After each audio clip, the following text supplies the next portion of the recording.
салом ба ҳама нафарҳое ки ҳама рӯза видеоҳои моро тамошо мекунед. Мо имрӯз бисёртар саволҳои шуморо хонда ҷавоб мегардонем. Бо диққат бошед.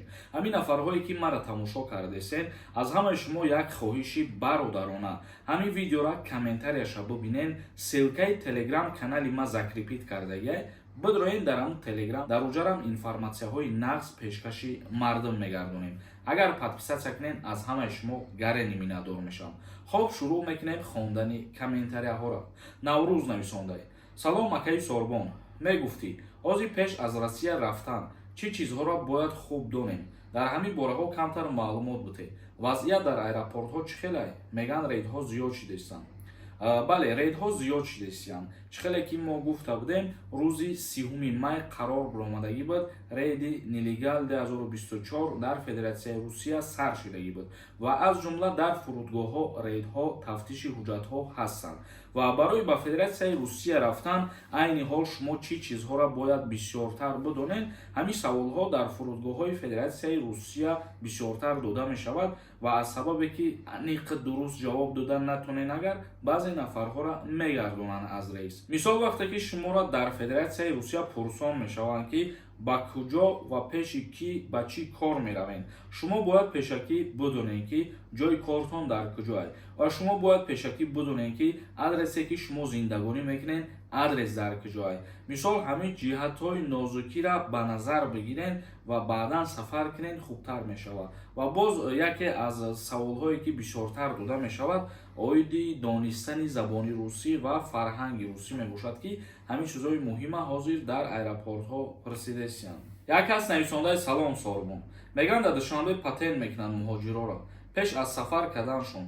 ҳамира гап то куҷо ростай? Илтимос ҷавоб дед. Пешакӣ раҳмат. рӯзи 28 ё 27 май буд ки маркази шиноснома ва раводид дар шаҳри Душанбе кушода карда шуд. И барои шаҳрвандои тоҷик хизматрасониҳо дорад ки пеш аз сафар кардан ба Федератсияи Русия мебошад.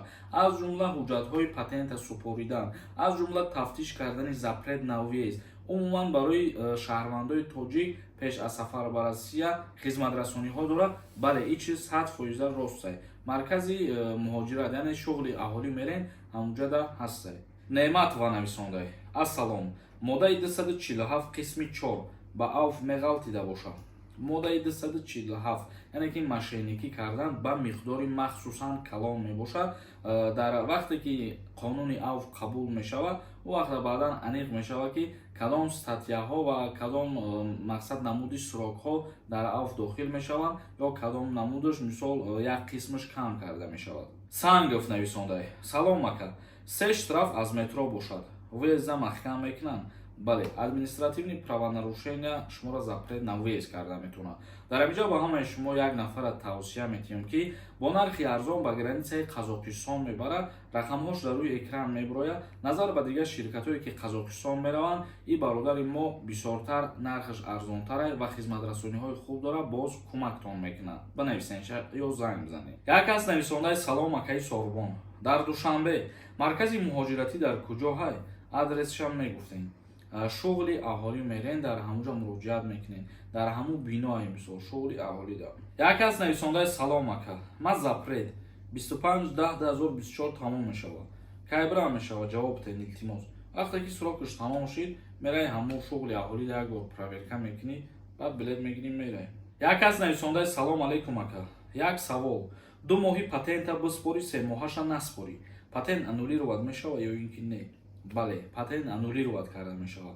вақте ки патенти шумо аннулировать мешавад, минуси аз ҳама калонаш ҳамин мебошад. фаромӯш накунед ки то муддати 1 сола дигар шумо патент гирифта наметавонед. Давлатов нависондай: салом алейкум ака, мо мигратсиониро работа карда омадем, успед накардем биспорем патент. уже почти 3 моҳ мешавад ҳамин ҷаем. граница бирем, ягон проблема намешавад. агар ки шумо граница бирем, мисол, мо чандин бора гуфтагием ки вақте ки дар таможни контрол агар аз шумо ҳуҷҷатҳои заруриро бипурсанд, дар ин ҳолат имконият ҳастае ки мақсад мушкилитон бишавад. вале агар 3 моҳ шудагӣ бошад ки шумо дар Россия бошед, боз як имконияти дигар ҳастае ки мерен ҳуҷҷатотонро барои пешниҳод кардани патент меспорен ва 10,000 рубл ҷарима пардохт мекунед, таъин мекунанд ва баъдан ҳуҷҷатҳои шуморо қабул мекунанд барои гирифтани патент. хоб тамошобинони азиз ва гироми қадр, навори имрӯзаро ҷамъбаст мекунем. То видеоҳои дигар, худованд ҳамаи мо шуморо нигаҳбон бошад.